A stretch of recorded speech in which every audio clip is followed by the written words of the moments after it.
Chair Long, I just wanted to also make sure we introduce Marcy during the meeting at some point. Okay, And you have a new commissioner that was approved last night at City Council. I heard that. Yeah, Bridget Dixon. I don't Yeah. know if she's on, but I'll call her name in the roll. Yeah, I guess she's official, isn't she? Yes, Madam Chair, you are live. Thank you very much. I will call this meeting of the Charter Review Commission of March 30, 2023 to order. It is 4:07 p.m. and I will ask Elizabeth to call the roll, please. Commissioner Blondis. Not here? She's here. Present. Oh, there she is. Okay. Commissioner Deerdack. Here. Commissioner Deerdack. Here. Oh, sorry. Commissioner Dixon. Commissioner Granillo. Present. Commissioner Ives. Here. Commissioner Montoya. Commissioner Montoya. She's not here. She will not be attending. Commissioner Ortiz. Present. Commissioner Perez. Present.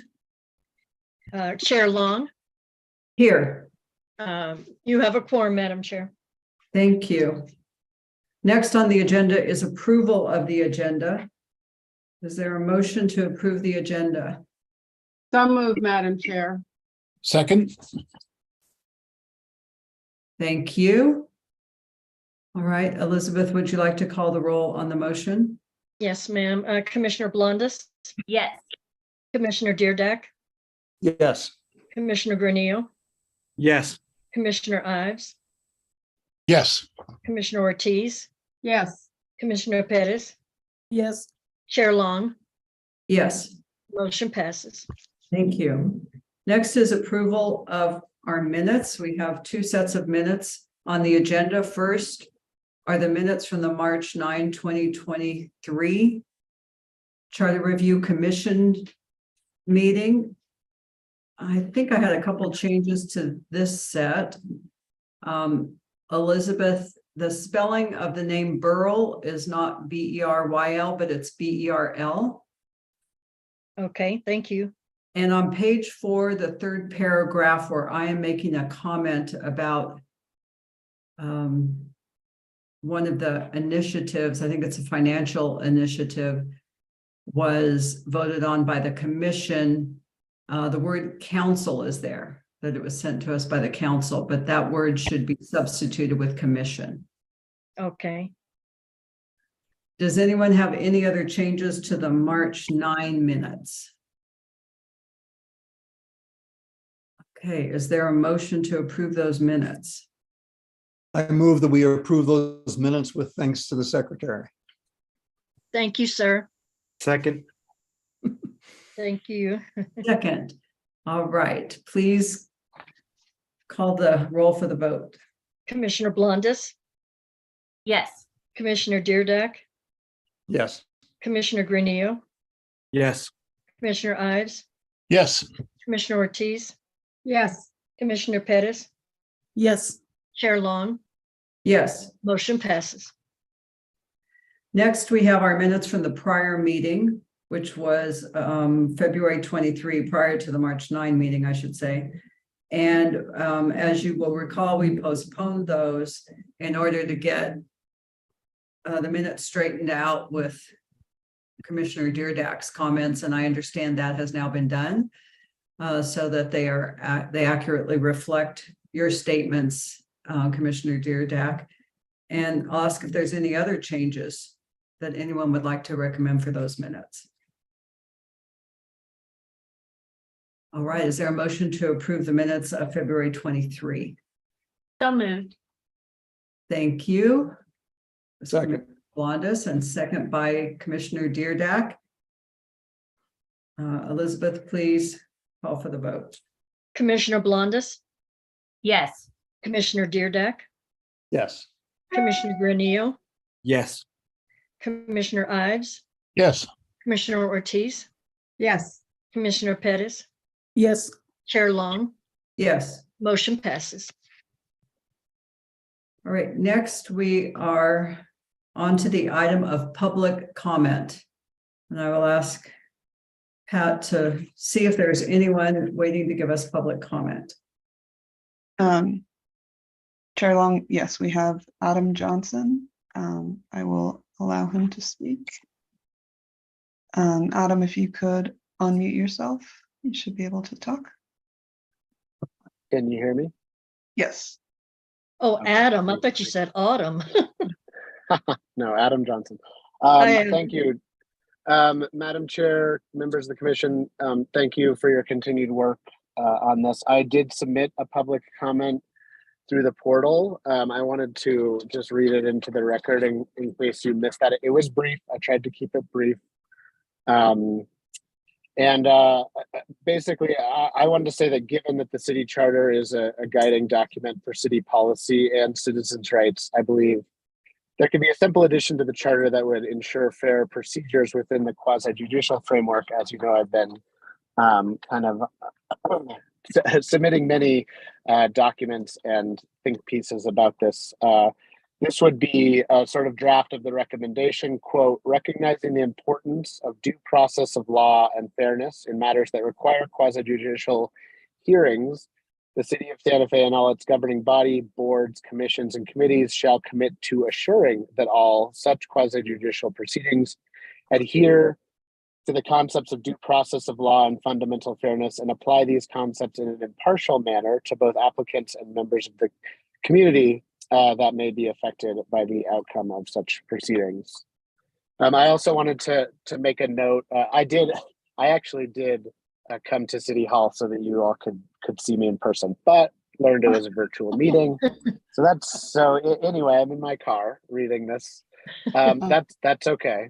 But I did want to echo a concern that Commissioner Blondis raised in the last meeting, which is that me and one other person have been the only people that have been the public participating in this process, and I hope that in the future we can identify ways to improve that process. Thank you.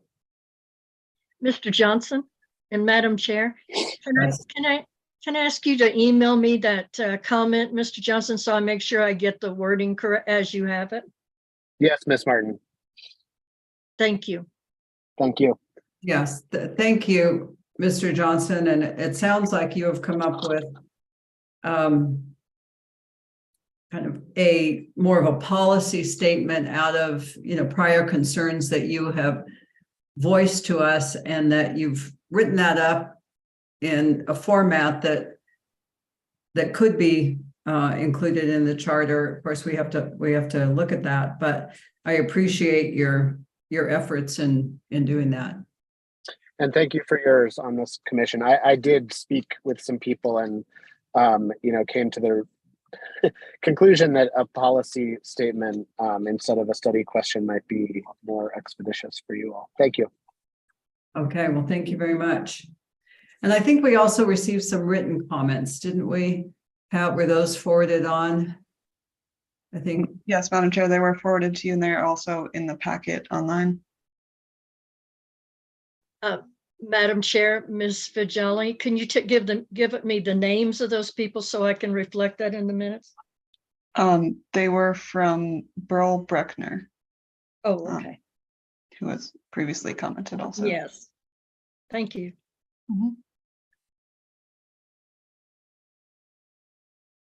Okay, thank you. Okay, I don't think there's anyone else for public comment.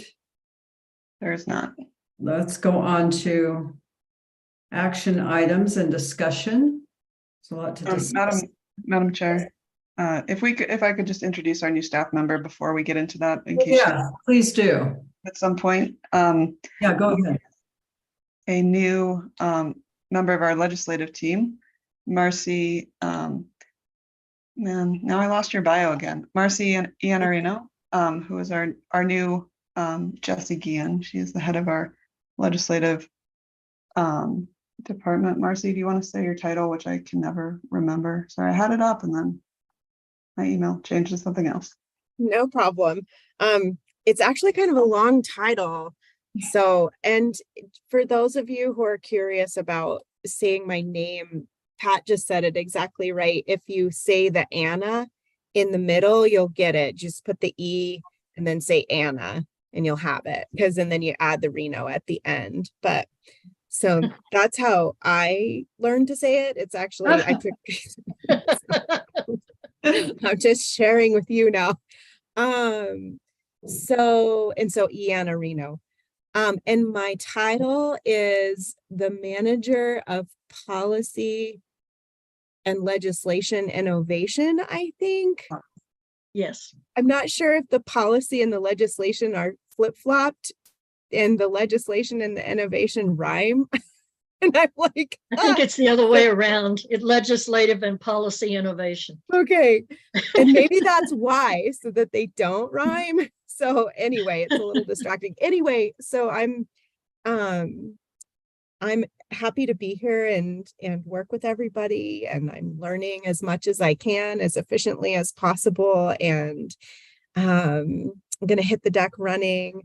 And I'm not sure what my role is going to be with this group, but at the very least, I think any of the decisions that you make will certainly have influence on things that happen in the future. So it's really good for me to, at the very least, know what's happening. And I'm just glad to be here with you guys, with Well, thank everyone. you. We're glad to have you, and thank you for attending this first meeting that you could. After Yeah, the city. We appreciate it very no much. And problem. Erin will have a better idea of what you'll be doing for this commission, but Yeah. we're- And then just, so sorry. And then just to say, I will need to leave at 5 because I have an obligation after that, but I just wanted you to know that I'm not just like leaving in the future. I can stay for more. So, okay. Well, thank you Yeah. very much. Yeah. Welcome. thank you. Okay, now we will go on to action items and discussion. First, we will hear from the Subcommittee on Governance Issues and Financial Audit and consider the proposals that they have now submitted to us. So I'll turn it over to the chair of that committee, Commissioner Deardack. Thank you very much. I want to summarize very quickly what you're about to hear, and then my colleagues and I will take you through it. You have now seen in written form the whole piece, and I hope you noticed a couple of things just on the page. There are 3 items that propose charter revision. The first of them handles items E and G as they appear on your agenda. The sequence of items on the agenda seems, to me at least, to have changed a little from time to time over the course of our work. And so referring to items by their letter gets a bit scrambled. What's going on today is you'll hear from me about items E and G. Then you'll hear from Lily May about item H, and you'll hear from Maria about item I and J. When all of that is done, I'll go back and make a quick reference to the other items, but you have heard from us in 2 previous meetings almost without any change at all, those items. And we've added a few sentences, but they're very clear on the page. Having said that, let me begin by saying just how grateful we are as a committee to you, Pat, for you and Erin just did yeoman service. And since the last time this group met, all of our material has gone to the city attorney's office, and Erin and Pat divided it up and went at it line by line, and they shared with us ordinances and state law that pertain to the various places. They raised questions with us, And in almost all cases, we simply incorporated their best wisdom, knowing that what they're doing is they're helping the proposals that we have harmonize with existing documents and agreements that the city lives by. So I actually counted them up, Pat, and between you and Aaron, you proposed that we apply ourselves to 73 comments, and we did all of them. And we finished that work as recently as yesterday. So another note is that when it comes particularly to the case, the first one that you'll be hearing from me about, we incorporated so much of what Pat and I were in conversation about, but then there were a few items where we got into kind of a substantive and philosophical description of what we're trying to accomplish. And so we chose to include not only the underlines and deletions, but we wanted to include some of those balloons in the margin so that you can see our conversation. That's intentional, but there's no reason for you to see that again. I think at this early stage, you can see that once, and it'll just give you the flavor of the kind of work we've been doing. Having said that, the material that you have on the first recommendation, I'm getting to it here, starts on page 1 of our report. That's page 26 of your packet for the day. And it goes to page 11. And this is the one that responds to the question of what should the roles of mayor, manager, and council be. And as I've said in the past, a lot of what we did was kind of put this in an order that we thought was more instructive for the reader. But I have to say that Aaron certainly helped me with a civics lesson. And as old as I am, it's about time that more high school civics penetrate, and she helped a lot. Here's the civics. When we say separation of powers, which is the phrase used in the referral to us from the city council, there is a concept in this country of separation and balance of powers.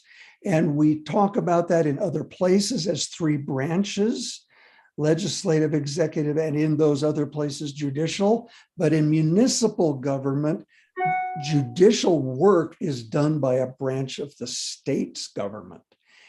And so the municipal court functions, as I understand it, essentially, in some respects, almost like a department. And so you will see in the very beginning of our recommendation, Aaron has helped me understand, and Pat was kept that in front of me, and it took me a while to grasp it, that we've changed some nomenclature there so that we don't confuse everybody else much as I was confused. So having said that, have put a lot of to balancing these two powers, the legislative branch and the executive branch, and you see how we have done so. When you get, there are a good many details here, and in these various cases, you will see one sentence that you haven't seen before, and that is that in the legislative duties, we think that the charter needs to reference the fact of a finance committee. And the reason for that may seem peculiar, but the reason for it is that later you will hear from Lily May that in the financial management section, the finance committee is named. And indeed, it has been named in the charter, but it's been named without any reference to the authority to create such a committee. And that seemed like something of a cul-de-sac. So at Aaron's good advice, we entered this sentence where you see it It's on page 2. I am not going to go at this in great detail. I think you can see it. When you see the legislative branch about districts and about the counselors' districts, starting on page 3, we didn't change that at all. And then you get even further and you get to the conditions of service for members of the branch. And in that case, we only made a slight change in nomenclature. But then we get into the question of the executive branch. And one of the interesting comments that arose is that in the model city charter, the form of government that they describe is, using their description, they describe it as mayor-council. And so in our case, what we're proposing is legislative body - executive body. We are retaining the concept, but we're doing so in a broader context so that readers in the public can see the structure. And we felt, as we read the charter as it exists today, that structure of government is opaque. So we have applied this structure, and we think the functions are still as distinct as they have ever been. We have made them clearer in a couple of respects. For instance, the point of contact between the legislative branch and the executive branch is between the council and the city manager. The city manager is in touch on a daily basis with the department heads. And because of that, the city manager is best equipped to serve the council as a resource and asset as they conduct their legislative deliberations. And annually will come from the city manager's office under this new structure. And other than that, the mayor serves as a much more citywide leadership role, helping the city as a whole envision its progress toward meeting its goals and describing what's the most important and crucial issues of the moment. And so in that case, we do not see the mayor as necessarily attending each meeting of the council, is not a member of the council.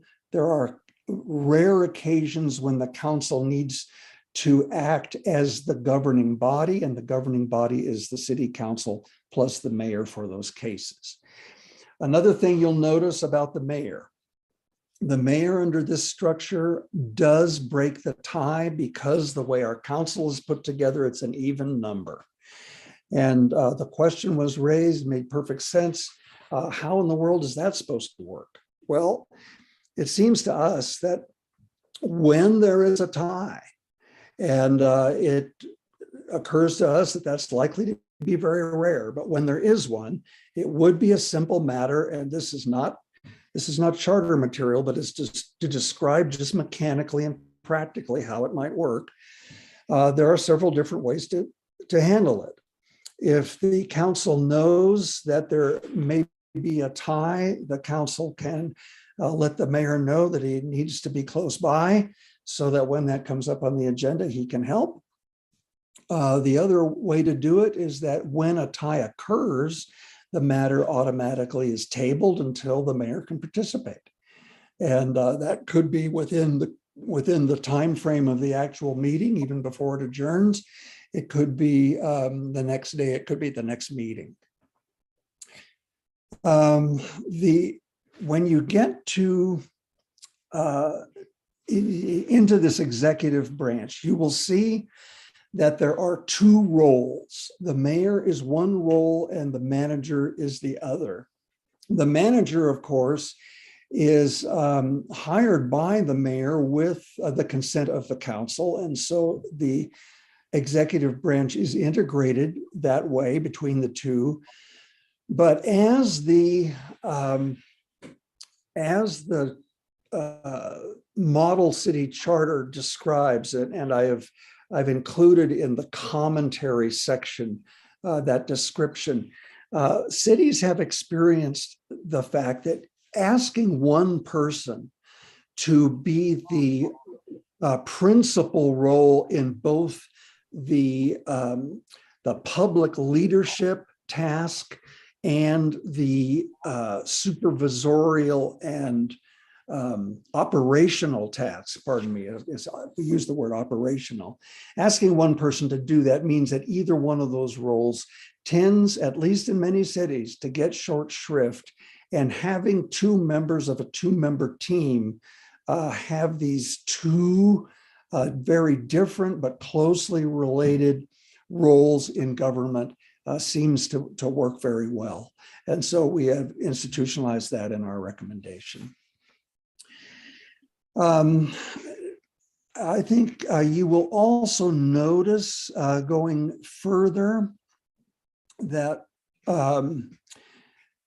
we moved the description of the mayor pro tem to the legislative section, because this is a person who is a member of the council, but is elected by the council to that purpose. And that the mayor pro tem is available to serve when the mayor is not able to, but the council also has the privilege of selecting its own presiding officer, and it's strictly up to them whether the two roles can be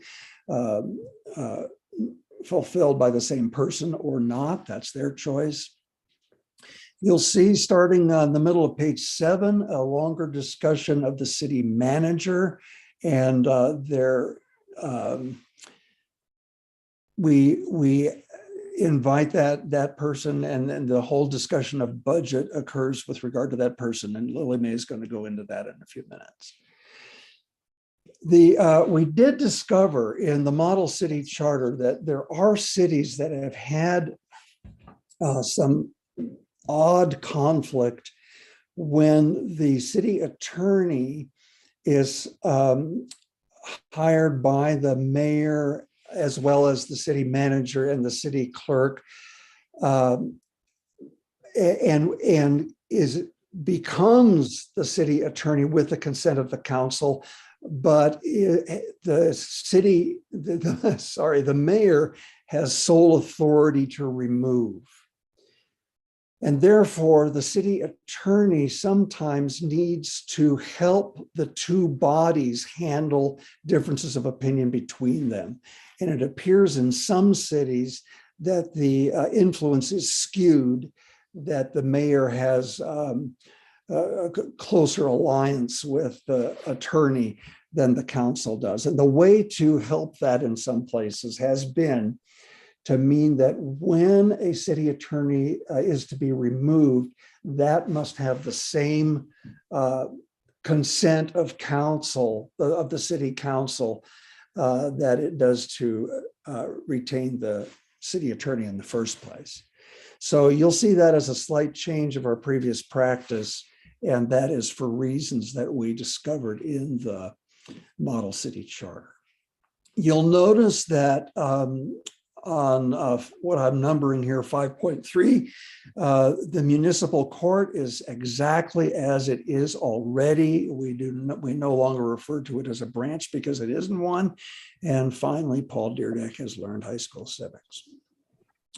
The commentary, I hope, is helpful and explanatory. We've had some discussion about some sentences that seem superfluous, and so we've stricken them. Others we've elaborated just a little. Then you'll see a long passage that is quoted from page 7 of the MCC 9. And I think you'll find that instructive, and it helps see why we made some of the decisions that we are bringing to you. I think I am going to end there and pass the baton to my colleague, Lily May, to look at the financial management section. Okay, I'm wondering if we should pause here for any questions on this section of it while we've just heard it, any discussion of this item, if that's all right with you, Of course. Drew Durdak. And I may not have the most recent version now, I'm realizing, because you were making changes up to the end, which was great based upon review. But are you still using the phrase, the mayor shall function as facilitator in chief? Yes, that occurred in the model city charter, and we found it to be illustrative. Because I see the quote in the commentary describing this function as the facilitative mayor. Is that what you're referring to? I guess I see that more as a description rather than a term. So Oh, okay. I would propose some other term. I don't have one right now, but that was my concern about that. And then you did discuss breaking the ties. I had a question too, is how does that work? How does someone know when there will be a tie?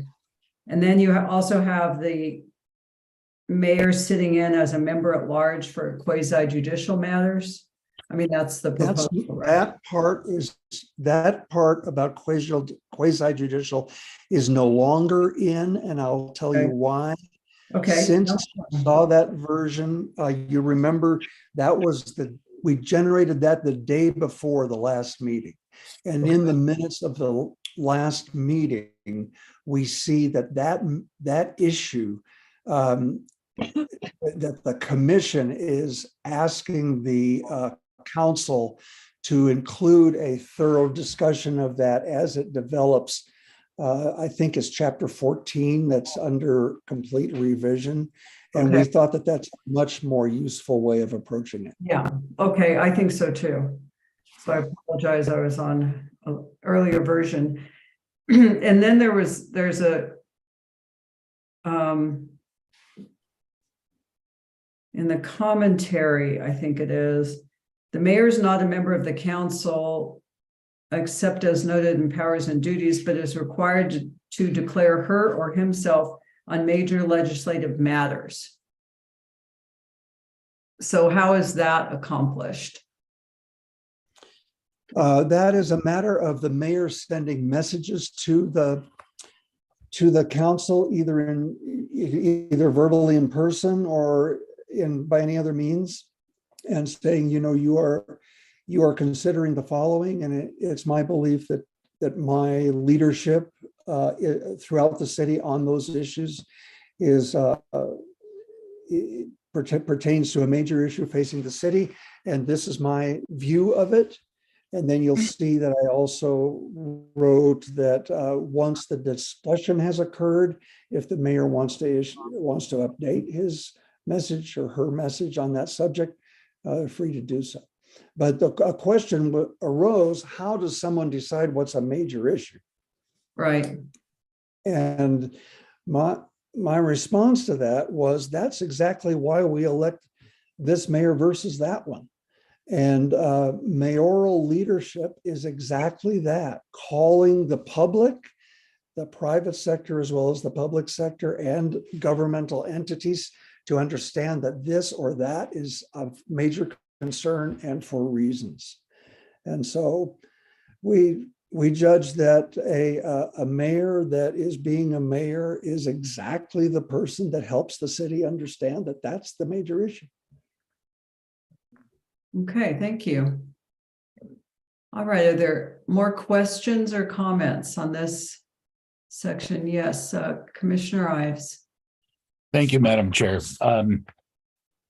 It was curious, and as we jump around, I'm going to try and be very specific what I'm looking at so that anybody who has the document in front of them can see it as well.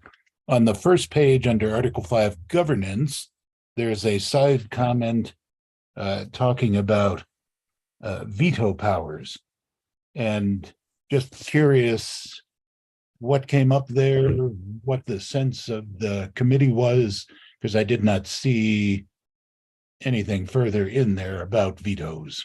and That- overriding veto. Thank you, Commissioner. That question arose as recently as yesterday or the day before. And we believe that we need to insert it, but we're going to need to have a conversation with council as to see exactly how and where. And We have not lost the idea, but that's one of the very few remaining things we need to struggle with. and forgive my ignorance. So who has what veto power and who overrides what veto? Do you think? That's exactly what we need to discuss. Okay. The issue was that when you divide powers like this and you have a clear legislature, the head of state of the city has some veto power, but that can be overridden by the legislature. Does that apply to municipal government or doesn't it? And can it or shouldn't it? That's our question. Gotcha.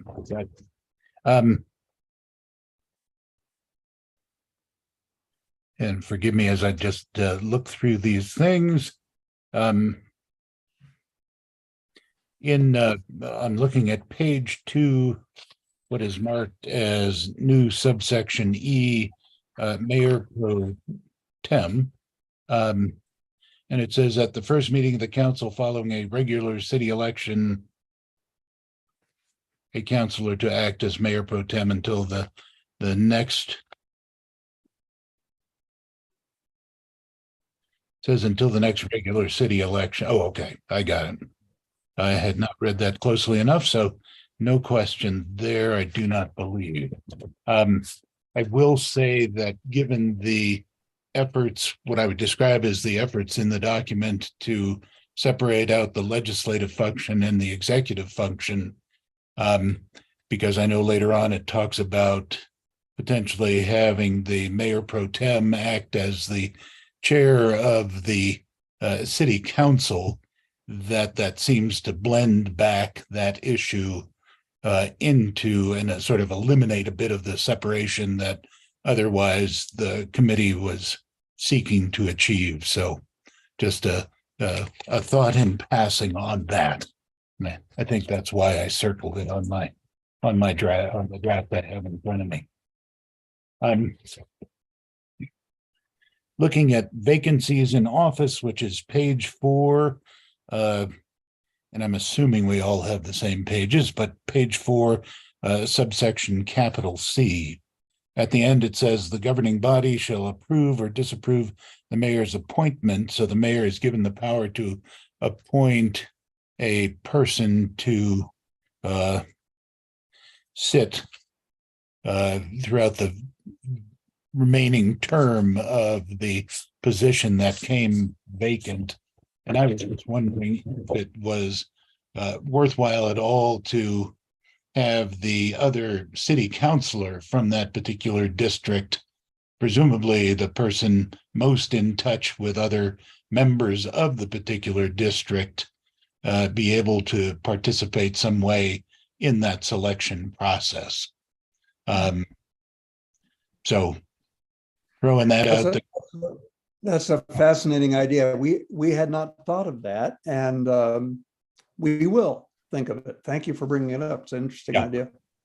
Just a thought, as I say, the thoughts passing in the night. So at the top of the next page, page 5, under subsection B, this is with regards to messages received from the mayor. It states the council and be free to amend those messages in light of the council's debate on such matters. And I understand the messages are not compelling in the sense that they don't direct any result necessarily to be reached by the council. So I was simply wondering if, in addition to the word amend, what you wanted to potentially add the words adopt, amend, or reject the message. And that may be, Well, but just a thought.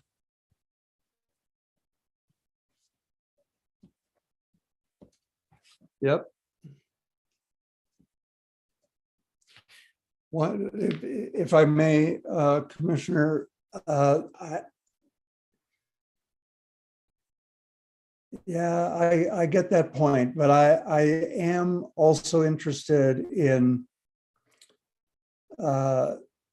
the question of the reason this is here is that in one of the very early meetings of the commission, the comment was made that during the last review of the charter, a concern was raised about the possibility that some mayor may allow controversial items to go by without comment and duck the responsibility of having an opinion when the going is tough and all the councilors get to bear the burden and the mayor doesn't have to. So this was an attempt to say that when the going gets rough, the mayor gets to get in on it as well as the councilors do. Gotcha.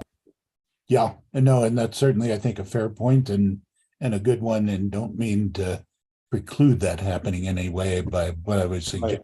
but just trying to detail what the council can do with a message once it comes. So, Yeah.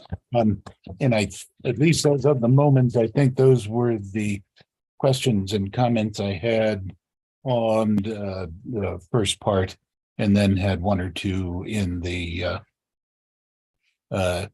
finance section. But I suppose I should have started this all off by saying thank you for doing a great job on this. It was a pleasure to be able to read through and look at, and yeah, thank you all. Thank you.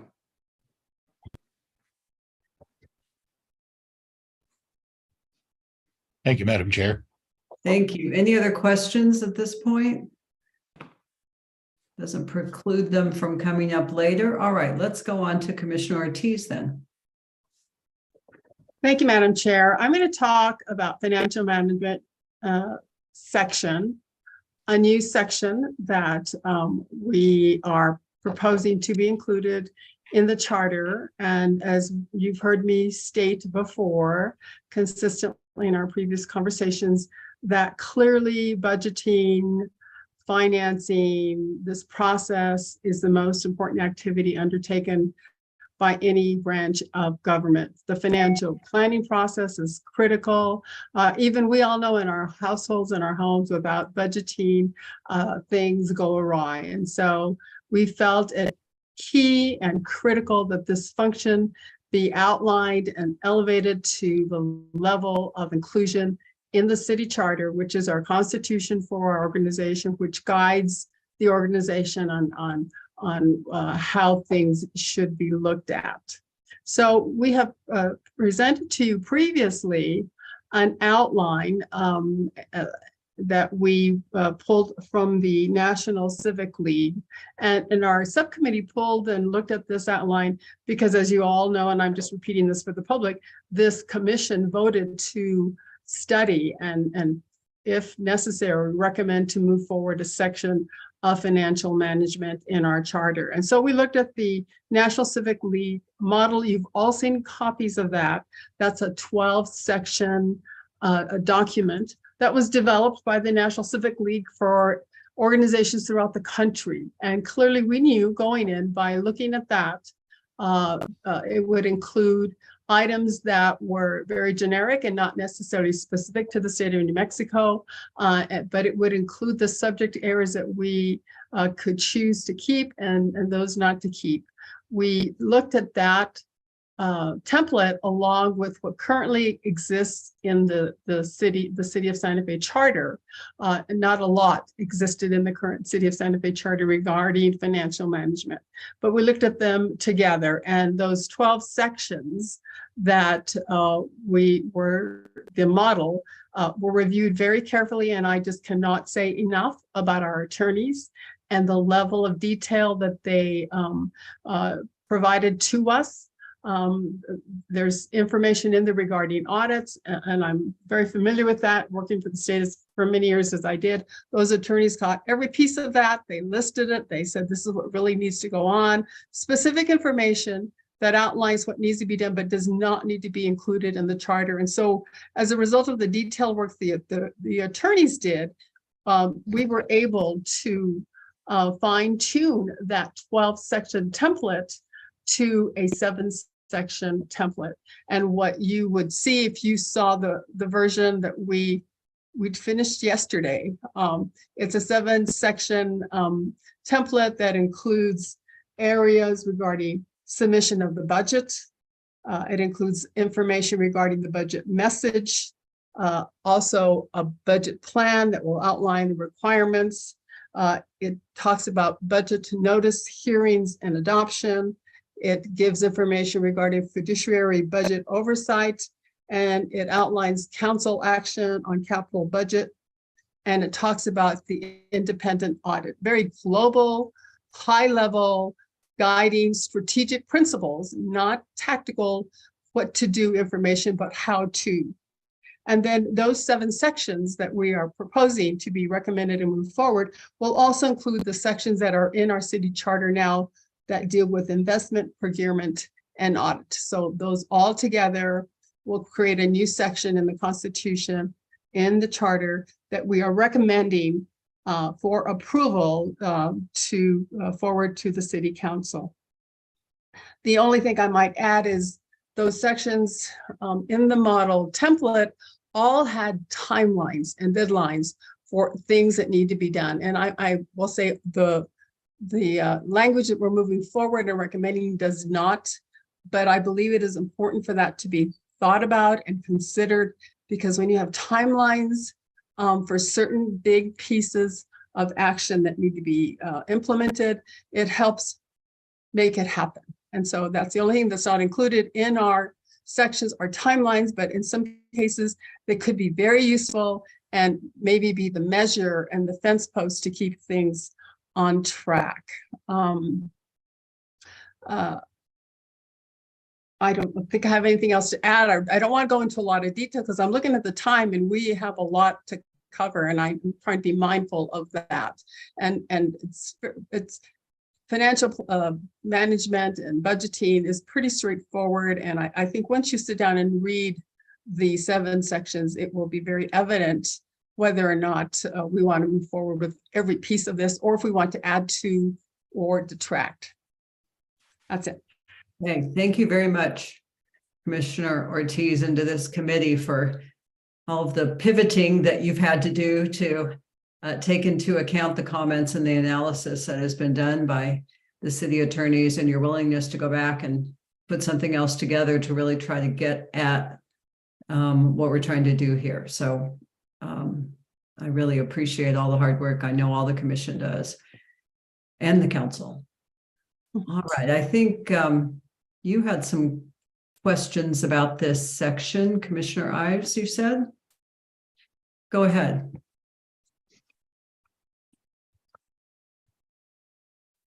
Oh, you're muted. There you go. Sorry about that.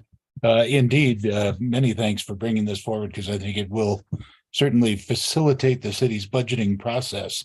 On page 12 in the materials, which was the first page in the finance section, there is that reference of submit to the finance committee and the council, basically the budget. And down below, in describing the budget in the unnumbered section, but the section entitled budget, it says a financial plan of all city funds and activities for the ensuing fiscal year. And that would seem to include, by definition, the capital portion, the capital outlay portion of the budget. And at least in, I believe in current city practice, Public Works, the Public Works Committee often weighs in on the capital outlay portion of the budget, but saw no references, so wasn't sure if that was something that should or could be included in this. Be interesting to see where the where the Public Works Committee sits on this. So that was just a general comment there. And I know it was reflected in a thought or two back in page 14, section entitled City Council Action on Capital Program. And so a thought. In the page 14, the section after that on independent audit, it says the city council shall provide for an independent annual audit of all city and account and may provide for more frequent audits as it deems necessary. Then it says the council shall by ordinance update its financial processes and accounting systems and prioritize budgetary resources to staff its financial services so as to facilitate timely completion of audits, all of which is fabulous.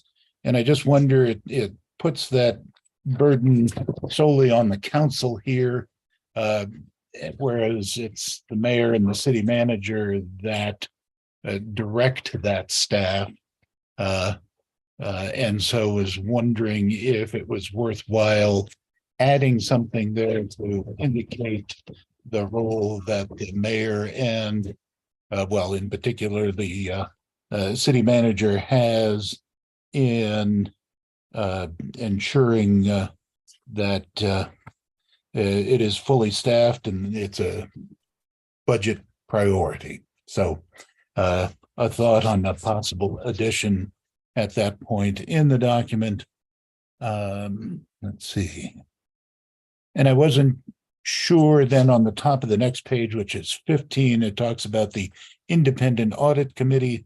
And it says the governing body in this case, as opposed to the council.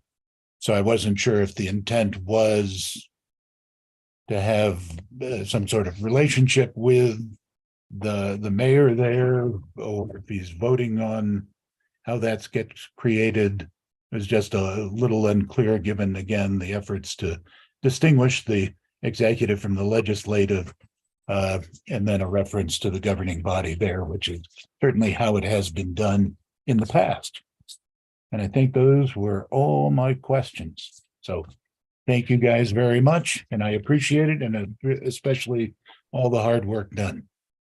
Thank you, Madam Chair. Thank you. I noted those comments down. Thank you. And that last comment, some of that language is current language, but we certainly can look at making recommendations. Thank you. Okay, any other questions on this section of their report? Let me Yes. just, if I may add just one comment, Madam Chair. You will see what we did. The last time you saw this, you saw a 5-page document, and it's now being replaced with a 3-page document.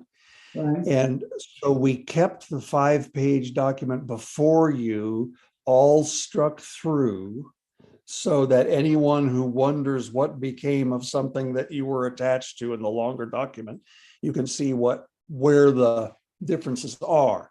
This is the last time you're going to see all that deletion. Okay, thank you for that clarification. And yes, since this had already been presented, I think that was a good way to handle it so that we could see the revisions that you made. Exactly. Looks good. Okay, Commissioner Blondes. When I was reading through this, and I'm looking back, it had to do with the city manager. And in one place, it said that the mayor could fire, I guess, Jesus, but the manager just straight across the board. But then in another place, it said that there was going to be required a vote. I don't know if that's been changed. I'm looking here and I see the mayor with the consent of a simple majority are by a vote of 6 councilors. The city manager may be suspended or removed. But it seems like in another place I read where the mayor just had the ability to do that, and it was above their Commissioner Deardock. And I think maybe there's a discrepancy between the two statements. I'm sorry, let's see where I can. Thank you. We'll look for it and make sure You're on that. page 8. That's page 8. Yeah, Okay, I'm sorry, page 8 is where it says how that the removal can take place, but earlier It's on page 5. there's a description of how things are done. And there's a discrepancy between the two, that's all. And I think it's just an oversight. thank you. Thank you. Okay. We'll straighten it out. All righty.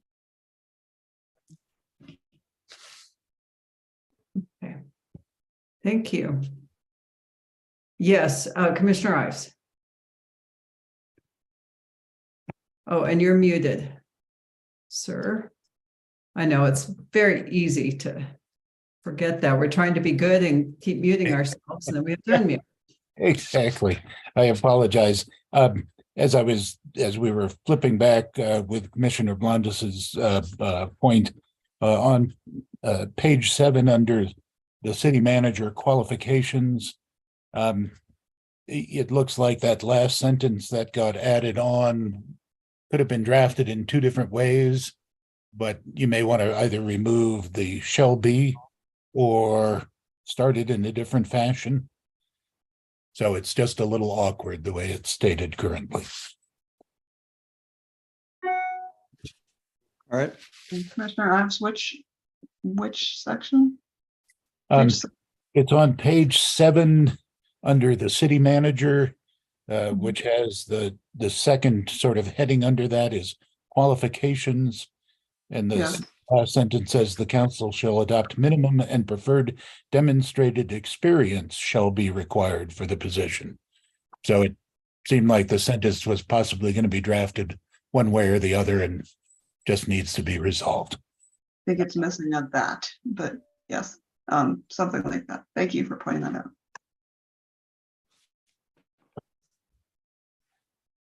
Yes, thank you. Okay, are we on now to Commissioner Pettis? Is that how you're presenting? Exactly, please. I Maria. thought that's what you said.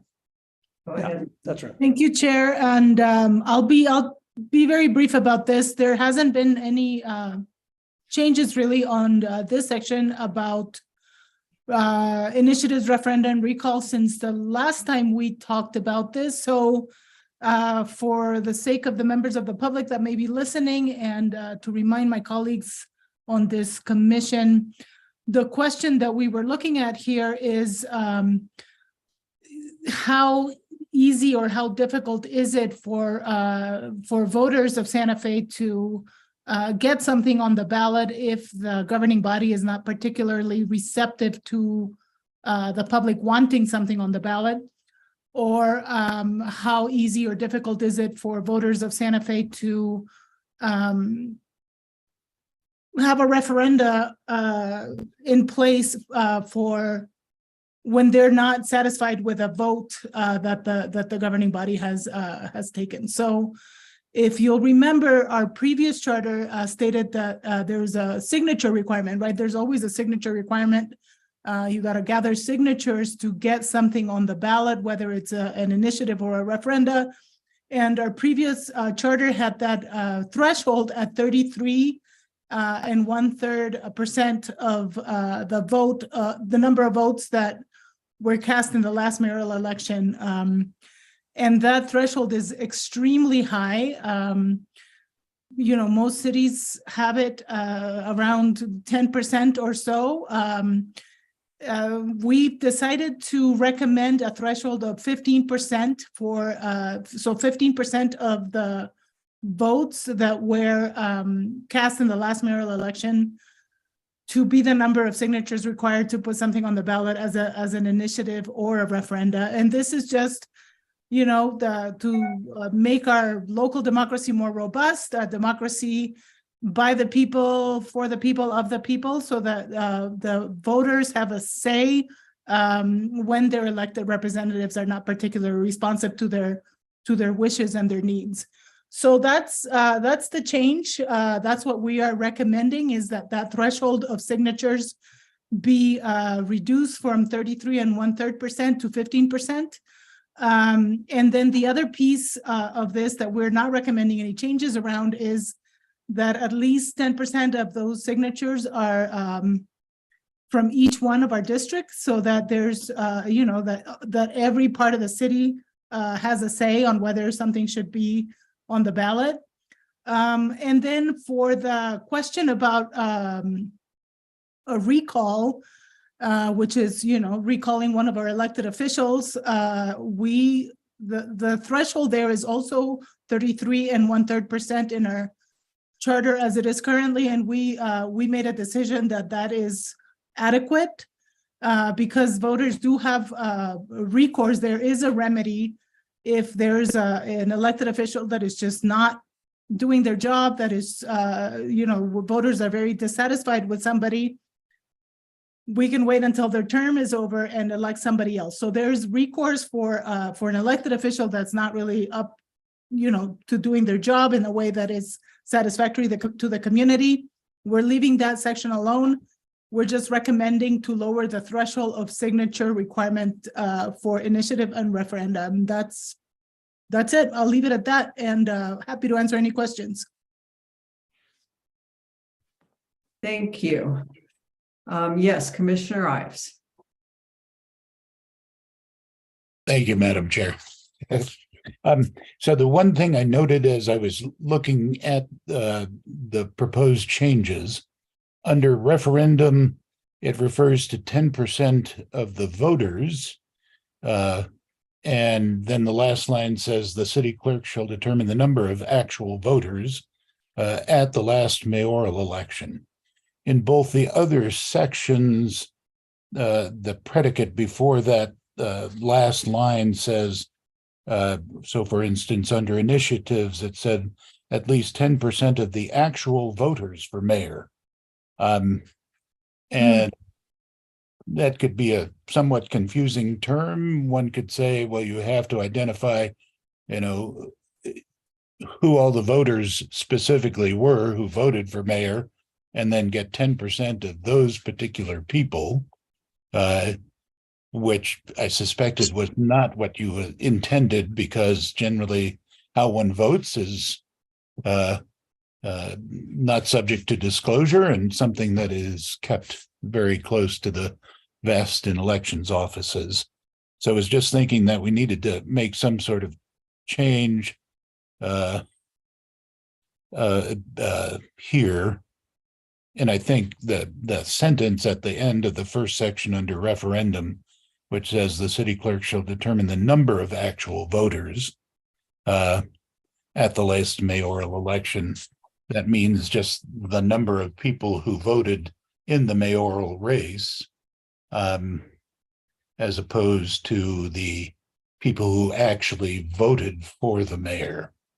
So just, I hadn't fully thought through the change that I thought would clarify that, but the statement under referendum, I think, is pretty decent.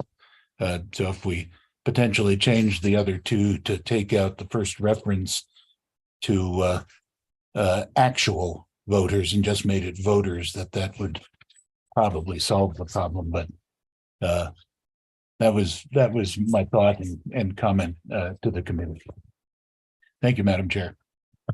Thank Thank you, Commissioner. That makes sense to me. And I guess, Pat, I'd love to hear your thoughts maybe later, but do we even need that actual under referenda? Like, should it just say, including at least 10% of the voters for mayor in each council district in the last mayoral election, the city clerk shall determine the number of voters per district at the last mayoral election? Like, I'm not sure we need actual there. I think that is a confusing term.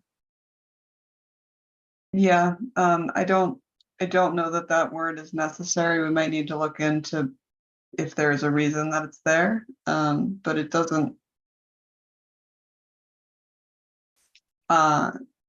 It is sort of a strange couple of sentences because it does make it like whoever voted for the actual mayor and not in the election, and it's not entirely clear if they voted in that election but not in the mayoral race, if that counts.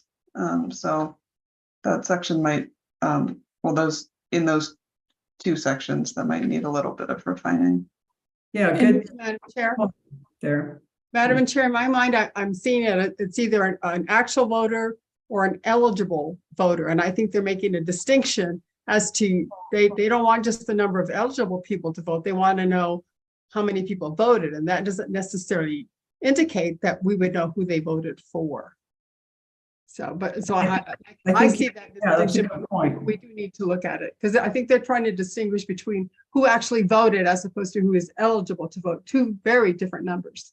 Right, so it's who actually showed up to vote in the last mayoral election, whether they voted in which races, it doesn't matter, but the voter turnout in the last mayoral election. But I think the point here is we need to clarify this language in terms of the city clerk shall determine the number of voters per district, right? Because we're requiring that 10% of the signatures come like each district, right? So like we need not just the number of voters for the whole city that turned out in the last mayoral election, but also per district.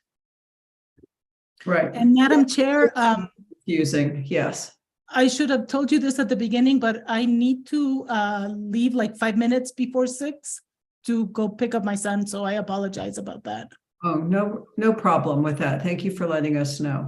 Yeah, I think there's some cleanup that could be done there. It makes it sound like you had to vote for mayor, but I do get Commissioner Ortiz's point that you had to actually go vote. You couldn't just be registered and eligible. So, and I think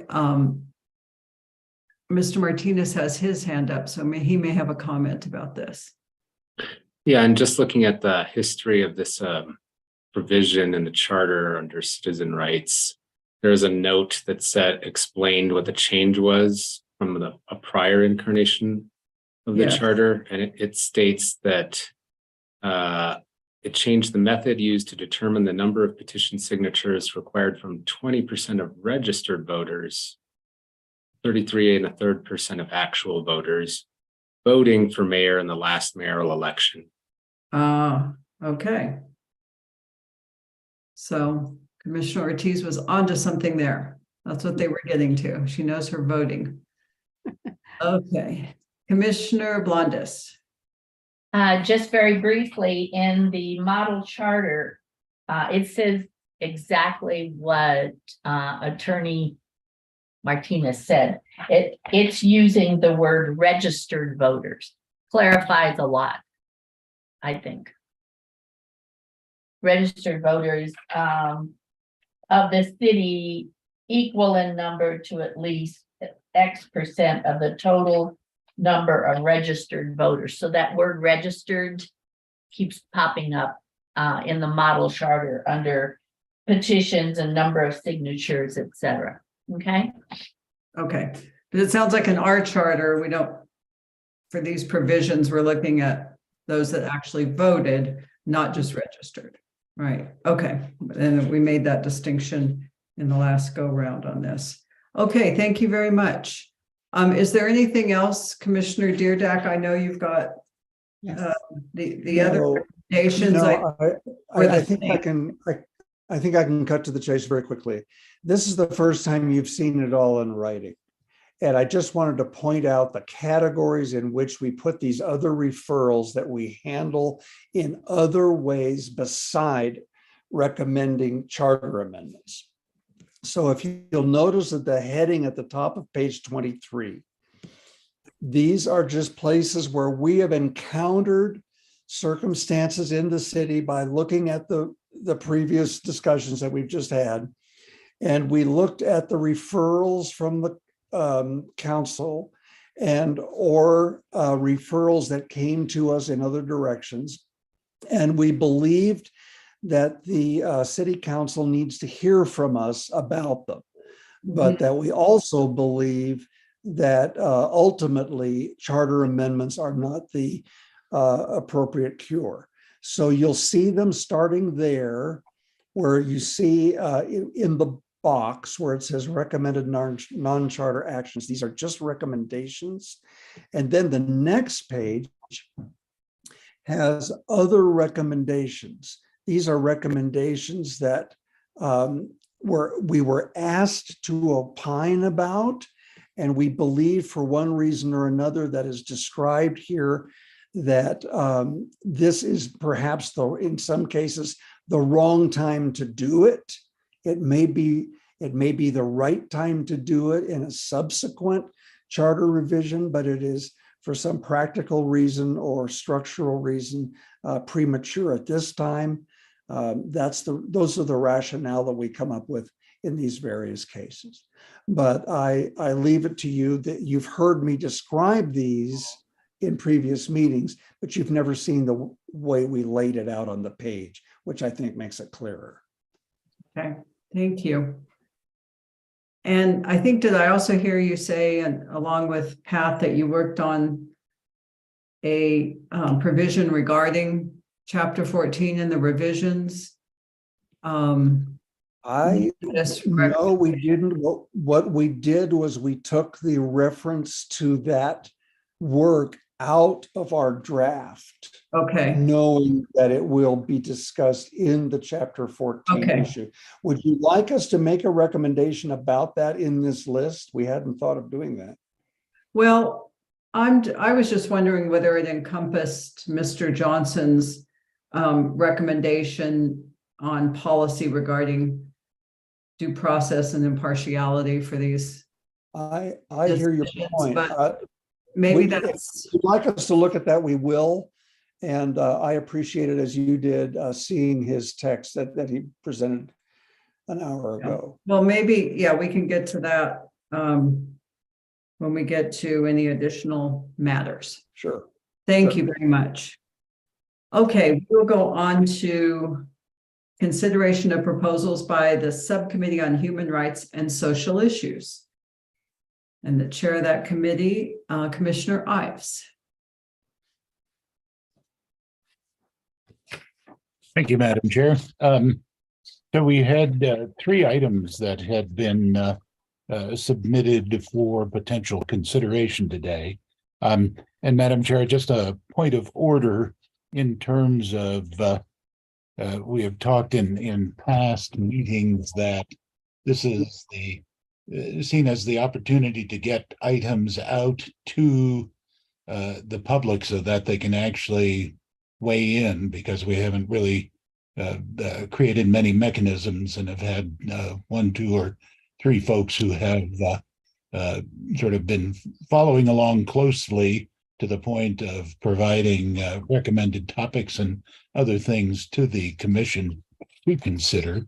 Are we voting today to mainly send items to the city council, or is this for the purpose of getting it more broadly out to the public so it can be considered and we can get feedback before making a final recommendation to the council of measures that we want to put forward? That's a good point to make, Commissioner Ives, and I think it is the latter, that we are discussing the proposals, the recommendations, now that we have them in writing and the whole commission can see them. And you've heard the comments that there may be some further revisions. I think the committees might meet again before the next meeting. I'm hoping the subcommittees, but no vote on them was anticipated tonight. Now we've got written recommendations that we can get out there, and hopefully we'll get some further comment on at our next meeting. And we'll see where we are then. Gotcha. Thank you. Thank you. So the first item we were bringing forward was the proposed changes to section 2.01 in the charter, which is the series of policy recommendations. And This is on human and civil rights. And let me just state great appreciation to Commissioner Blondis for drafting here and sort of shepherding this forward. So in the document you have before you, you see a number of additions and deletions, the effect of which would be to create within the Human Rights Commission. And it indicates that at the bottom of the first page, the Human Rights Commission shall have 5 commissioners, each serving a 2-year term, except 2 commissioners drawn by lot, who shall initially serve a 1-year term in order that there be, if you will, a sort of rolling, there'll always be some retained knowledge on the commission through time as commissioners come and go. And 1 commissioner from each council district shall be appointed by consensus of the 2 councilors from that district, and 1 commissioner shall be appointed by the mayor. Each commissioner shall be limited to 2 2-year terms. The commissioners, once appointed, shall elect a chair and a vice chair from their number. And we've seen broadly stated, and there were a number of attachments if folks wanted to see some of the materials that the committee had been looking at while coming to this this draft. And by recognizing Commissioner Blondis, I certainly don't mean to exclude Commissioner Perez or Commissioner Granillo, as they have both been attentive at meetings, but Commissioner Blondis did offer to undertake the drafting. So that's why I called that out, but not trying to leave anybody out. So, you know, the sense is that the issue of human rights in our country, in our world, certainly in our city as well, is significant enough that it is a topic that the people of Santa Fe should have opportunity to weigh in on, not to mean that their elected representatives, the city council and the mayor, are incapable of looking at these issues. We have certainly seen the nation steps at the council with the preliminary introduction of a resolution creating the Office of Equity and Inclusion, which at this point in time, I'm not sure if it was tabled, but clearly folks are thinking more about that process. But it seemed, yes. It was withdrawn. Withdrawn. Thank you. So it's been withdrawn, which suggests that, and most of that I suspect was due to the fact that, or significant portion due to the fact that the resolution primarily seemed to address the obelisk on the plaza, which we know to be a very contentious issue within our community, but it highlights the reason that a Human Rights Commission, in fact, we believe would be a good next step for the city to adopt. We have certainly issues relating to colonialism, issues relating to conquest, issues relating to the fiesta, and all sorts of things, as well as being a sanctuary city. So the issue of the rights of immigrants and others, these issues just abound. And I'm not meaning to leave anybody out, because there are issues relating to transgender individuals, the LBGT community, and others, but it's an issue that is persistent in our society, and having a commission at the city dedicated to looking at those issues and really promoting the city's perspective, which is one of inclusion, which is one of respect for the diversity of all the cultures, and that's beyond the Native American, the Hispanic, and the Anglo, as we do have Asian members, we have Tibetan members, we have African American members, a whole panoply of people that make up our community and our city. So this is the language we had come up with. We had a case statement that spoke to some of the issues that I've just referenced. And I will say this is identifying, creating equity lenses, really looking hard at these issues has become more and more significant around the country. So let me pass it on to other members at the in the committee to speak as they would like.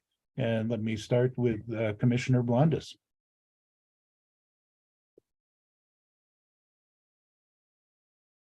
You're muted, Commissioner. I'm on now. I believe that Commissioner Ives explained everything quite effectively. Just one point that I would reiterate, and that is that in rebuttal, if there were an argument against an appointment of a commission or a statement that says there shall be, my rebuttal, and there's someone says, well, why would that be in the charter? And I would point out that although we were anticipating an office of inclusion, diversity, I don't know, I can't remember what the EA was, but anyway, that went away. It was withdrawn. And so there is not automatically going to be that sort of office. And as I pointed out in my justification, different administration may have different priorities, and an office alone, standalone office, is only as effective as the budget that's assigned to that office. So without some sort of, without a statement that a commission shall be, it can come and go depending on budget and administration. So that would be the only extra thing I would add. Thank you. It's a very good point. Why don't we go, Commissioner Perez? There you are. I have nothing to add. Fair enough, Commissioner Granillo. I have nothing else to add other than thank you to Alba and to you and to Maria. You did a wonderful job presenting it. So, Madam Chair, that is the presentation on this first one. Committee is happy to try and respond to any questions that folks might have at this point in time. Okay, are there any questions? No, thank you for explaining the justification for it or the thinking behind it. That's helpful. Okay, go ahead. Very good. The second item that was in your packet, and this was something we discussed towards the end of the last meeting, concerns were raised primarily by members of the Human Rights and Social Issues Committee that the charter review and amendment, the charter process also likely should be modified to make it more robust and participatory. We were concerned that, and while we deeply appreciate those people who have been following along and attending, and certainly great to have the newspapers here today to put out reports on what we're doing for the public. We haven't had the opportunity to hold public meetings in all the districts and around the city to try and engage the public in this process. And that, of course, was at some level the charge of the city council when they said that we were to consider items brought to us by the public. And so really in an effort to try and make this more robust, and given the fact that the Charter Commission generally only happens once every 10 years, though it could be more often if necessary. That we wanted to try and define a process that would result in greater public outreach and participation. I think at some of our first meetings, we discussed the question of a budget. I'm not sure we heard back on that. And of course, while we certainly appreciate everybody on staff who has been assisting the commission in its work, we had two of our members who were charged with doing some of the work for the commission depart. So there just seems to be a need for a more robust process. And so I had done this drafting that you have before you, which is essentially I kept the first sentence of the existing charter section identified as 10.01 charter review, and added struck the second sentence, which was the only other sentence in the section at that point, and added the following, which is that it'll consist of 9 members. Each city council shall select 1 member of the commission, and the mayor shall select the 9th member. The selected commissioners shall elect 1 of their members to be a chair and a second one of their members to be the vice chair of the commission. The commission, once selected, shall serve for a 1-year term. So the commission, I'm sorry, once selected, sorry, I'm getting lost. My copy is very small and my capacity to read small things is diminished, but the commission, so once selected, shall serve for a 1-year term. So the commission shall be selected as set forth, and I think I meant to put 15-month term, as that seemed to be an appropriate amount of time for the commission to get started, to engage in public meetings at the beginning of the process, secure public comment, and then start in earnest the consideration of amendments to the charter, and also indicating that a sum of 50,000 shall be made available as a budget for the commission. I would point out that if $5,000 were set aside every year, you do that for 10 years, you'd have that amount of money set aside, and $5,000. I did a rough calculation. I think it's 1/10,000th or 1/100,000th of the city's total budget. So it's a very small amount in the great scheme of things. Going on, the city shall staff the commission with a designated city attorney and no fewer than 2 staffers to perform research and drafting functions for the commission. The city shall advertise the creation of the commission and its function, setting up a separate page on the city's webpage for the submission of proposed amendments from the public. The city shall hold no less than 2 meetings in each of the 4 city council districts within the first 4 months after the commission is selected for the purpose of taking input from the public.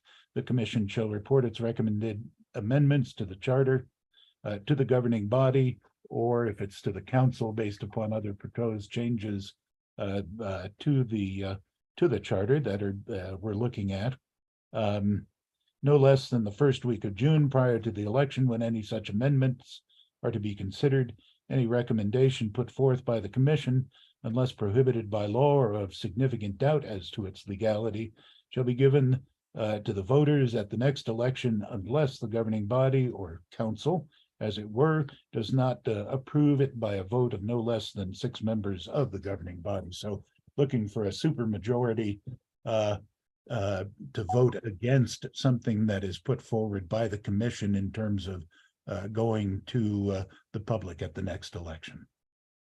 So with that, let me turn to other members, and let me this time start with Commissioner Granillo, because I know this was an issue of particular significance to him. Yes, thank you, Mr. Ives. This to me sounds like a way better plan to be able to assure interacting with the community and doing the more hands-on other than just sitting together and creating. Not that I discredit any of the work that any of us have done or the support that we have from the community or from the city.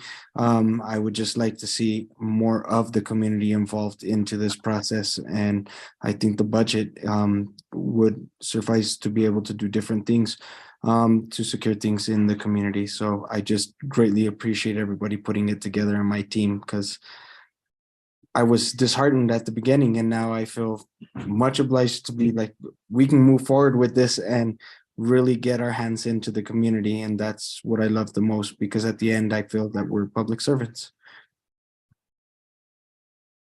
Thank you. Commissioner Granillo. Let me go to Commissioner Perez for any comments. Thank you, Commissioner Ives. I appreciate this very much. We had talked about the importance of making space for community engagement and community input, and I think this is a good start. In the other subcommittee, we had talked about perhaps like a 10-month appointment to this commission. We're talking about 15 months here. I think somewhere in that realm would be good. I guess, and I love the idea of having like a budget dedicated to that process, right? To engaging community, because if we're going to be engaging with different community-based organizations that work with different constituencies in our city, it always helps to, you know, to like give them a little mini grant so that they can engage their members and hold those conversations. So I second what Commissioner Granillo said. This is a great start to ensuring that we'll have better community participation and engagement on this important process next time around. So thank you so much.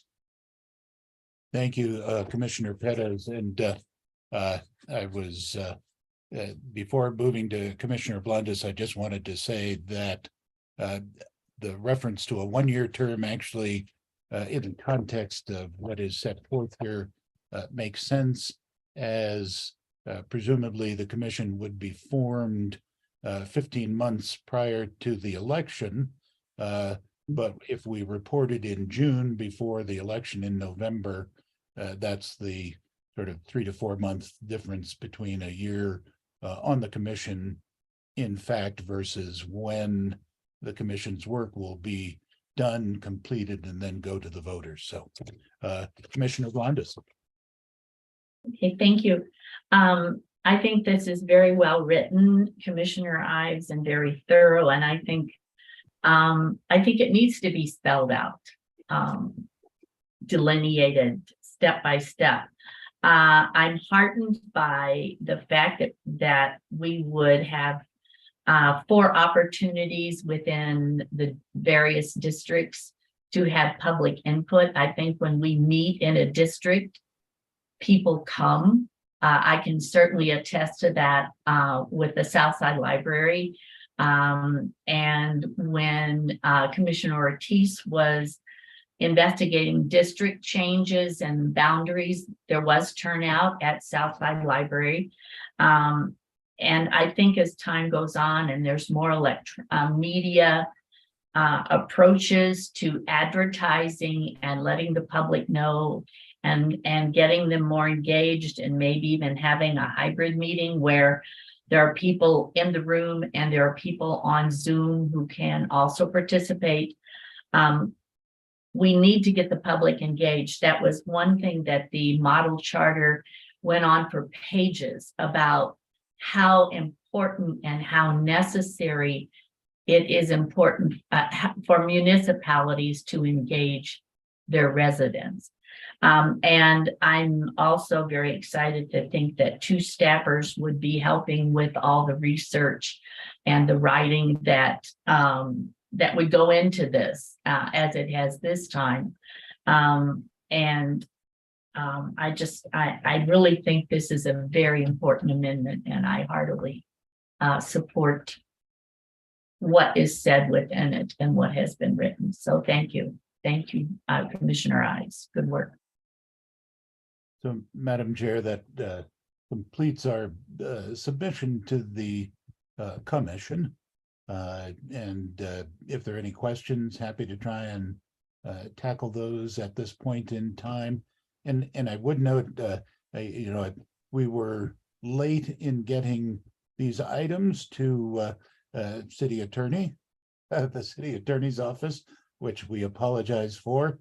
And I suspect that spring break certainly played into my life with grandkids, and it may have played into other folks' life, either on the commission or on staff. So there may be comments yet to come from the city attorney's office. And Marcos, I don't know if you have any now on either of the first two that we've discussed, but happy to have you say anything you might want to as well. Thank you. I always want to say Councilor Ives, Peter Ives. Peter, I apologize also. I was out of the country actually, and not back until Tuesday. So I hadn't had a chance to provide you comments. I've started drafting a few comments, and I will get those to you hopefully tomorrow, if not sooner. Good. Okay, thank you. Yeah, thank you very much. And I do really appreciate your work, as with the other committee. And, I know a lot goes behind all of this, and you spent a lot of time on it. And Commissioner Pettis is doing dual duty on both committees, and it is appreciated. So what I was hearing, if I heard correctly, Commissioner Ives, is that your proposal really adds some more autonomy, maybe, or strength to the commission's work, in that if the recommendations are not adopted by the council, it has to be by a supermajority. Is that correct?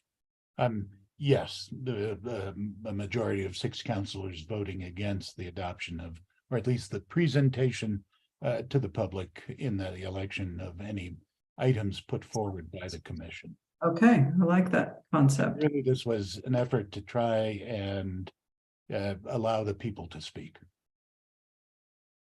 Okay.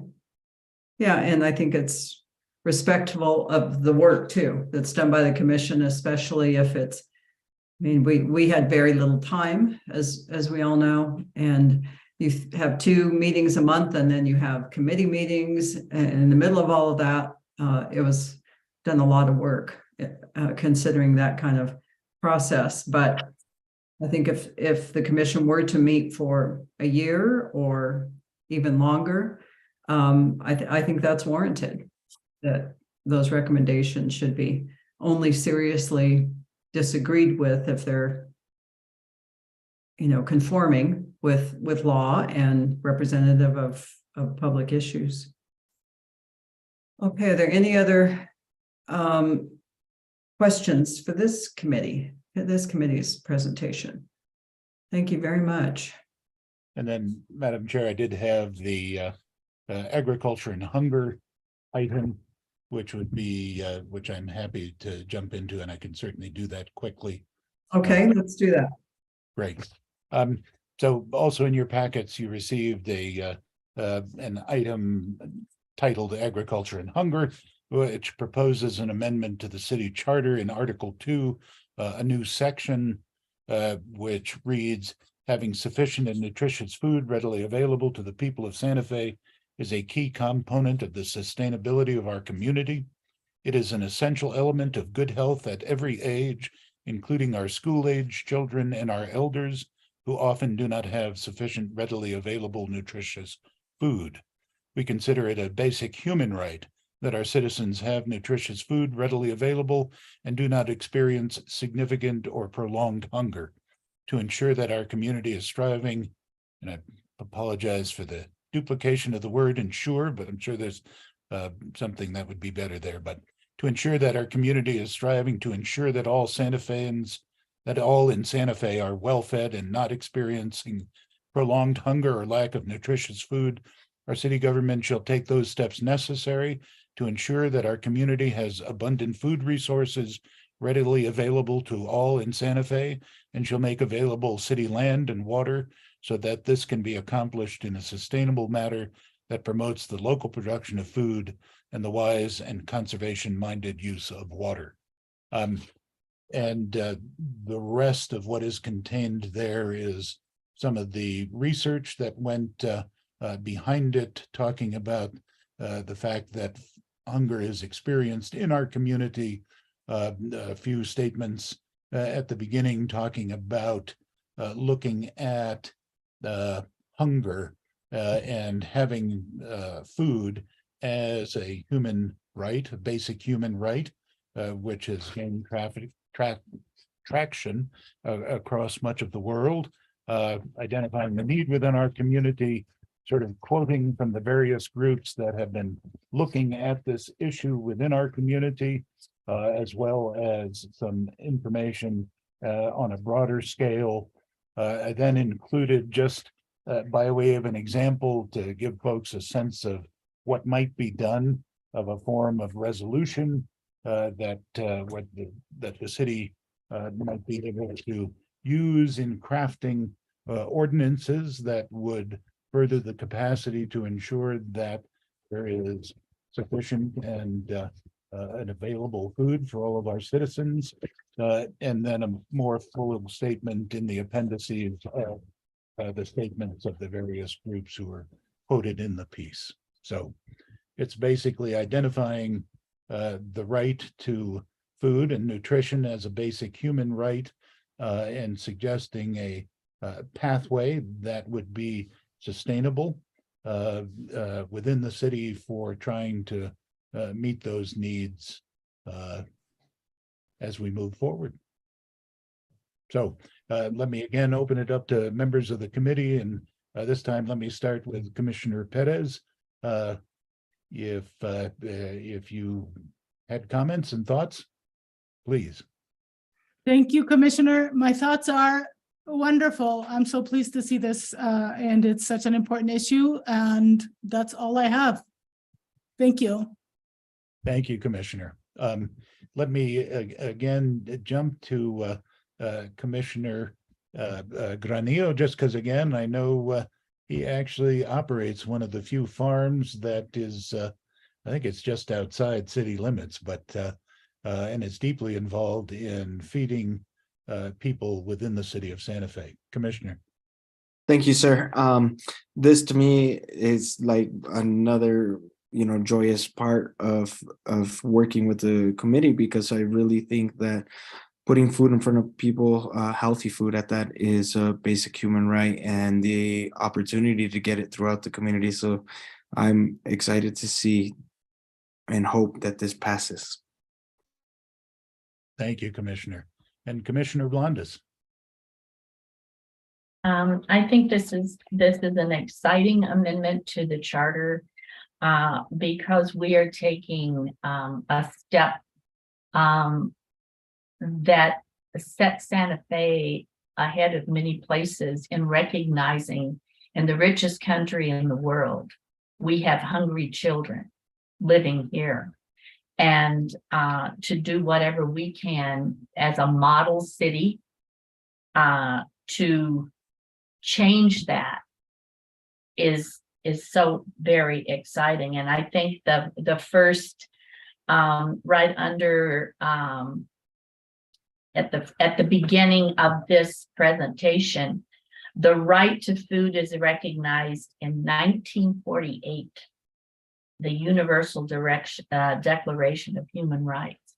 It is a human right, and our recognition of that is significant. So thank you, Commissioner Ives. And I know, Marcos, this one, I figured you will have things to say once you have the opportunity to look at it, as that gets into an area in our Constitution, the anti-donation clause, that certainly plays in here, but I tried to outline, at least in part, why I thought in a targeted way it escaped the prohibition and falls within the exception for caring for the indigent in the New Mexico Constitution. So, and Madam Chair, thank you. That's what we got. Thank you. You've got a lot. It's really good work. Thank you so much. Okay, we have next, Madam Chair? yes, Commissioner Ortiz. Yes, I do have a comment on all of the presentation, and I can see how hard you all worked and what good information you provided us. But I'm happy to hear and to understand that this has yet to be reviewed by the attorneys in detail. And I know when they looked at our stuff, the attorneys did an awesome job about helping us filter out and hone into the actual pieces that belong into a charter, into a constitution.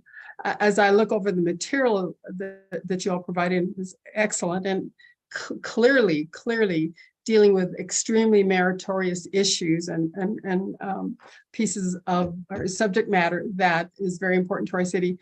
They seem really specific and prescriptive and talk a lot about more of what should be done as opposed to how I see a charter talking about how government should work. So I'm anxious to see what the attorneys say, because I want us to be able to align all of the recommendations that go from this commission to the city council with those matters that truly are constitutional, charter, strategic, how government should work information. So I'm looking forward to, even though I had a lot of questions, I held back because I want to see what the attorneys tell us. So I'm looking for that to be done, and so that we can move forward with sending what makes sense and that is prescriptive in terms of how government should work. So I just wanted to make that comment, and I look forward to the attorney's review. Thank you. Thank you. Very good point, Commissioner. Okay, we will go on to new topics for consideration by the commission. I'm wondering if the commission is interested in voting to refer Mr. Johnson's proposal to consider that, and then I would refer it to the governance committee if there is a motion. I know we didn't have it exactly but it was emailed to us, exactly the text. Yes, Commissioner Ives. Thank you, Madam Chair. The community has certainly experienced a number of recent, especially land use cases that had involved significant controversy. And there have been statements made by various people during that address issues of equity, of fairness, of if you will, what the significant, how the land use department, what it is that they do when they're bringing a proposal forward. And so I think this issue is one that is very significant throughout the community at this point in time, and so presents, I think, an opportunity for this commission to look at what we know to be a significant issue and try and guide it towards a process that I believe the entire community would see as fundamentally fair and just and, if you will, quite frankly, unbiased. So I think it is important. I certainly would love to weigh in on this, having had some firsthand experience testifying at one of those proceedings. And so I think it is very worthwhile to take up, to consider, and to potentially propose a charter amendment in connection with. And certainly happy having it go to governance, but I will say it does deal with issues of fairness and equity in the processes that are engaged in. Yeah, I think the sort of social issues and human rights also has some interest in that for those reasons. Thank you, Madam Chair. I agree. It could really be considered by either committee. I thought with Pat really staffing that governance committee, and that's her area, that it might be a good fit. That's why I was suggesting that. But okay, then is that a motion? Yes, ma'am.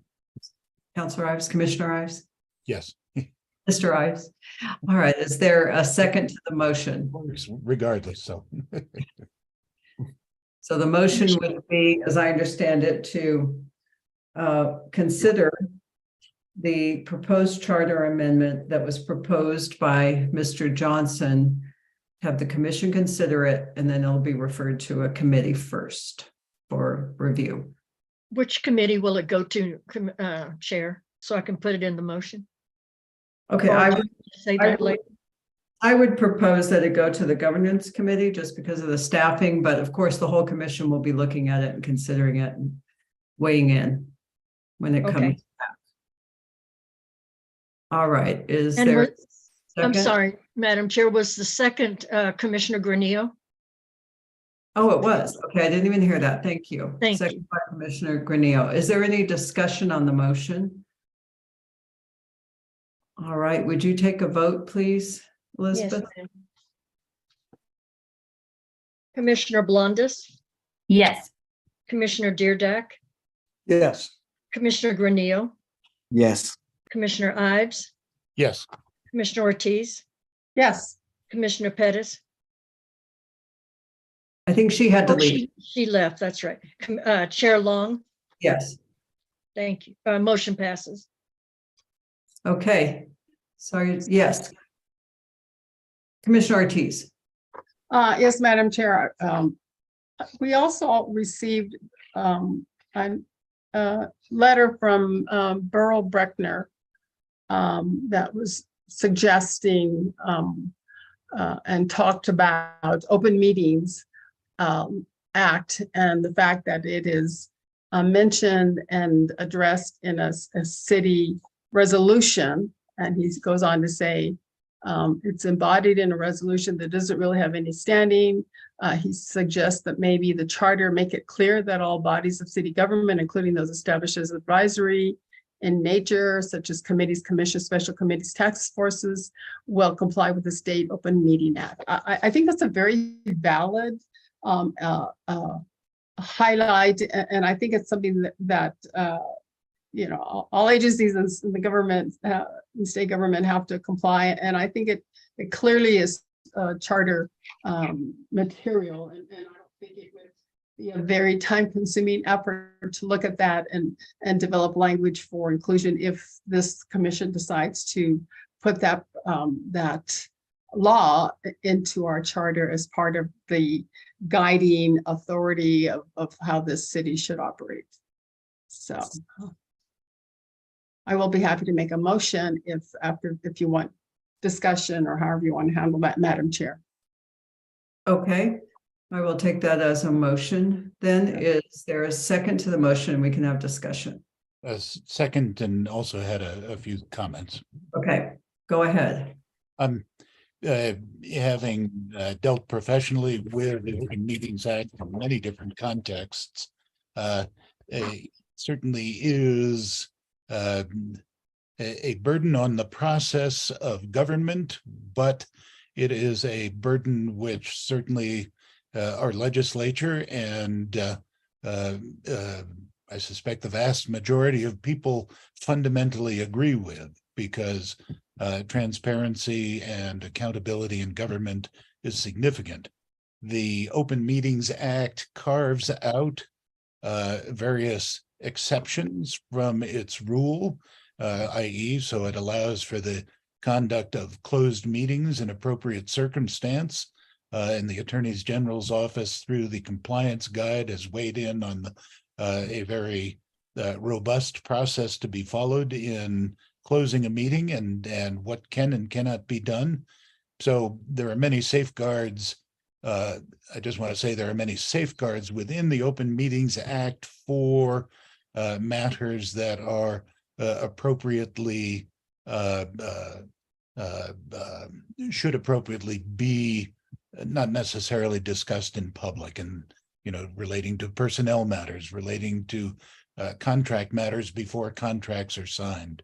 And then it carves out a number of exceptions. So I think it's very worthwhile for us to have that in the charter, and wholeheartedly agree with Commissioner Ortiz that that is appropriate and important.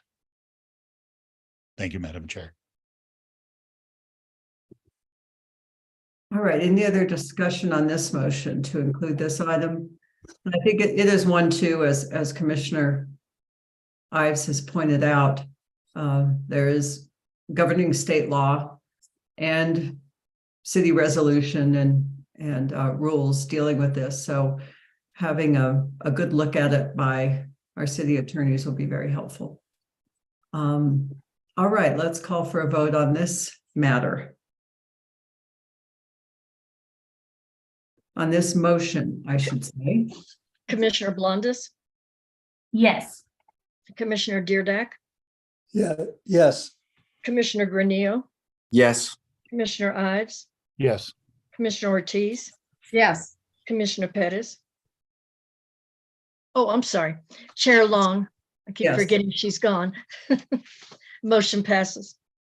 Okay, and why don't I refer this one to the Subcommittee on Human Rights and Social Issues, if that's acceptable to you, Commissioner Ives? Yes. Okay. Happy to. Okay, so we have a couple of new topics still. Anything else under new topics? Yes. And Commissioner it's not new, but in the minutes of our last meeting, you may recall that the commission had assigned a question that had been raised by Commissioner Blondis with regards to the references to use of water in connection with development.